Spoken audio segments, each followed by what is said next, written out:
Hello and welcome to Mitch Madness. Please remember to like and subscribe for lots of cool stuff. This episode shows my installation of a temporary power pole at my property.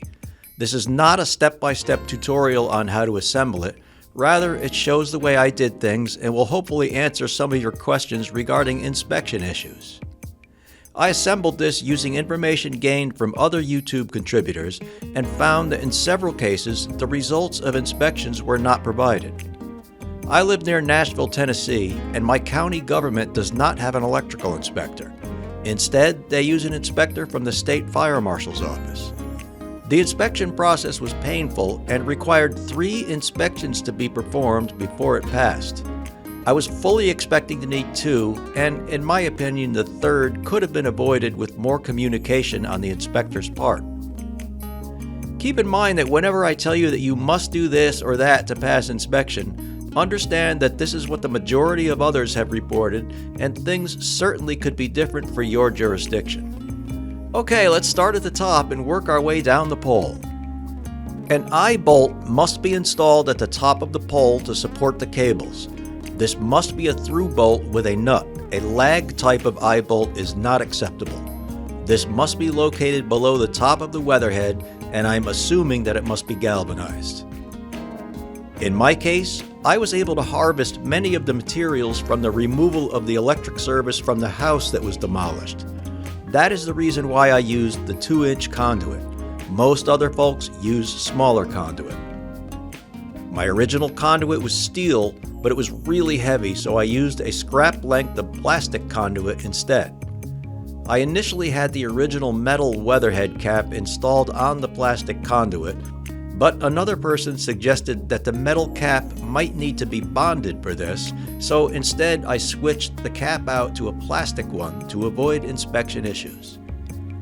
The wire cable strap device was harvested from my original triplex service cable.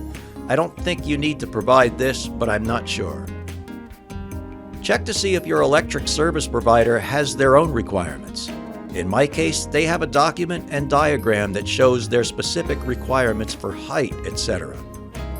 That information states that I needed to have at least 10 feet of cable from the weatherhead, so that's what I had.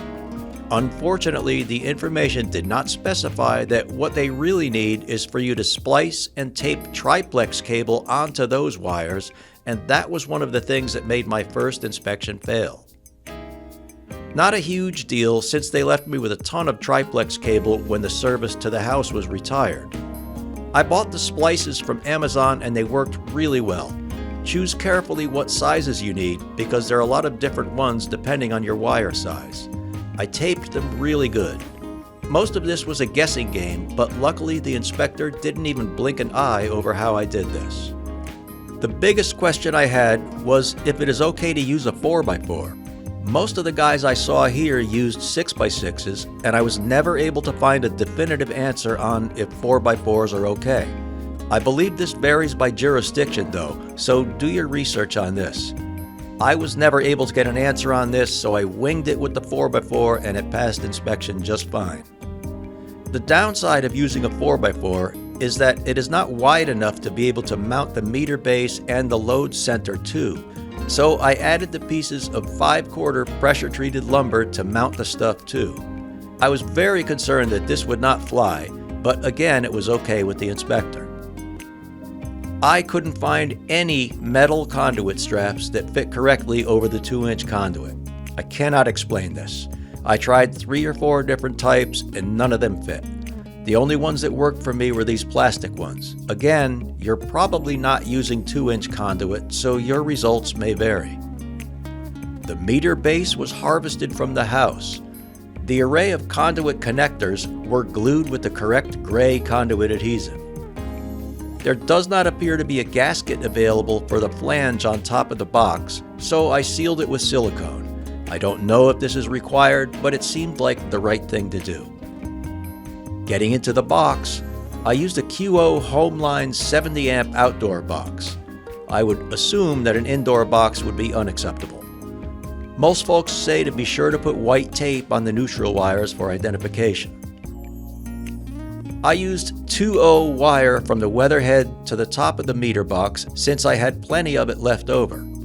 From the bottom of the meter base to the load center, I used 4/0 wire. The inspector didn't like this and said that the wires should both be the same size, but then I guess he realized that the number 4 wire is sufficient for the 70 amp load center, so he allowed it. I was concerned about how I had the ground wire coming through a hole drilled in the bottom of the box, but he never mentioned it.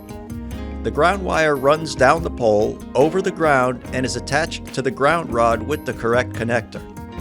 The inspector did not care about having slack in the wire or it not being buried, but he did want the rod hammered all the way into the ground. Another thing I failed on initially was bonding. This load center is different than most since it does not have a hole in the neutral bar for the bonding screw, and I couldn't figure out how it needed to be done, so I made my own bonding scheme, which in my opinion was absolutely fine, but he insisted on my using the provided bonding screw, which it turns out has to go through a space beside the neutral bar and screws into a threaded hole in the back of the box. I have a ton of 12 gauge cable from the house, but someone else here said that the cable from the breaker to the outlet has to be outdoor cable. I can't confirm nor deny this, but I decided just to spend the $60 for a 25-foot roll and only needed 6 inches. I think some others may have also mentioned that it's not cool to run the Romex cable through the conduit, however the inspector didn't say anything about this. You are going to need an in-use box for the outlet and, of course, a GFCI outlet. I can't speak to if the bracing that I constructed was overkill or not, but again, I wanted to try to get this thing done as right as I could, as soon as I could, without having to endure a zillion inspections and failures. I also don't know if pressure-treated wood is required for this, but I'm guessing so. Also in my area, there is no minimum depth requirement for burying the pole, nor do they inspect the hole before you bury the pole. I went 36 inches deep though. In closing, remember that this video just illustrates the way I did this thing, mostly based on information gleaned from other YouTubers, and shows that it did pass inspections performed by the Tennessee Fire Marshal's Office. The whole inspection process made this thing very difficult, and remember that your requirements may be different than mine, and remember to check with your power provider to see if they have their own requirements.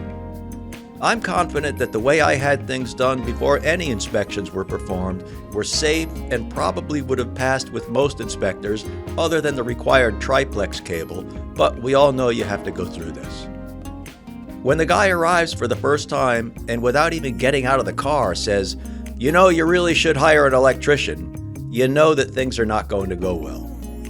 Thanks for watching, and I welcome any comments, questions, or criticisms. Please check out my other videos for lots of cool stuff, including my barn dominium build, which is where this project is being used.